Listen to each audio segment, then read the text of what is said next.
New York के mayor Zohran Mamdani के हिमायत याफ्ता 3 उम्मीदवारों ने डेमोक्रेटिक पार्टी के प्राइमरी इंतखाबात में बाजी जीत ली है। ब्रेड लेंडर, डारिया लिजा अवेला और क्लेयर वेल्डर्स बाआसानी प्राइमरी इलेक्शन जीतने में कामयाब रहे हैं। इसी बारे में मजीद जानने के लिए हमने रब्ता किया है चेयरमैन एपीपैक डॉक्टर एजाज अहमद से, जो न्यूयॉर्क से इस वक्त हमारे साथ टेलीफोन लाइन पर मौजूद हैं।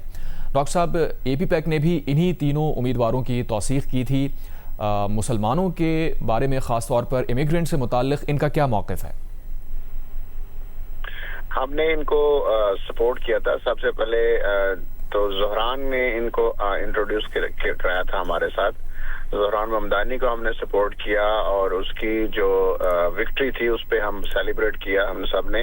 और ज़ोहरान ने कहा कि इसको क्लेयर वेल्डेस को आप सपोर्ट करें और डारिया लिजा को करें, ब्रैड लेंडर को करें, कि ये वो लोग हैं जो कि प्रोग्रेसिव्स हैं, प्रो पैलेस्टाइन हैं और अगेंस्ट जेनोसाइड हैं, जो इसराइल में जो हो रहा था और पैलेस्टाइन में हो रहा था, और उसके ओपनली इन्होंने कहा कि स्टॉप जेनोसाइड। तो ज़ोहरान के सपोर्ट की वजह से ही एपीपैक ने इनको सपोर्ट किया और हमारा फैसला जो है वो ठीक निकला और ज़ोहरान ममदानी का फैसला ठीक निकला कि सबसे पहले I think this is time के 3 कांग्रेस मेन और वुमेन इलेक्ट हुए हैं और सारे वो डेमोक्रेटिक पार्टी के लेफ्ट से हैं, and they are very progressive and pro Muslims and pro Palestine. अब उसमें एक डारिया लिजा है, वो तो मुसलमान कांग्रेसमैन होएगी, कांग्रेस वुमेन होएगी, और क्लेयर वेल्डेस जो है वो भी स्पेनिश है, young 36-year-old. We had hosted her also, and Brad Lander is a Jewish guy, but he is progressive, which उसकी जो रैलीज में है वो हमेशा बात करता है कि 2 स्टेट की बात करता है, पैलेस्टाइन की भी स्टेट होनी चाहिए। तो ज़ोहरान ने एक हिस्ट्री बना दी है और इन तीनों इलेक्शन के जीतने से पूरी की पूरी डेमोक्रेटिक पार्टी जो है वो हिल गई है और उनकी जो एस्टैब्लिशमेंट है वो उसमें चेंजेस आ जाएंगी। डॉक्टर साहब, सदर डोनाल्ड ट्रंप की जानिब से इन तीनों शख्सियात की काफ़ी तनकीद की गई है, तो आप क्या समझते हैं उसकी क्या वजह है?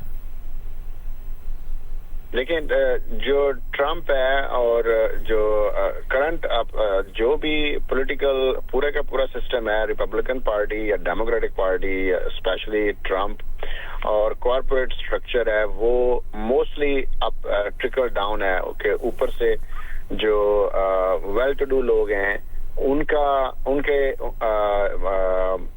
उनकी हिमायत के लिए ज्यादा है, लेकिन जो आम लोग काम करते हैं, जो 2 जॉब्स करते हैं और कॉमन लोग वर्कर्स हैं, जो मिडिल क्लास है, उनकी बात बहुत कम होती है। अब ट्रंप ने जितनी पॉलिसीज बनाई हैं उसमें टैक्स ब्रेक है, वो सब अमीर लोगों के लिए है, जो आम आदमी है उसके लिए कोई बेनिफिट नहीं है। तो लोग इस बात से तंग आ चुके हैं और ये जो तीनों कैंडिडेट्स हैं ये आम लोग हैं और ये लोगों को रिप्रेजेंट करते हैं। और डेमोक्रेटिक पार्टी में हमने बड़ी देर के बाद देखा है कि एक ऐसी मूवमेंट आई है जिसमें वो जॉन एफ कैनेडी ने कहा था कि डेमोक्रेटिक पार्टी की बेस थी the government by the people should be chosen by the people because it is for the people.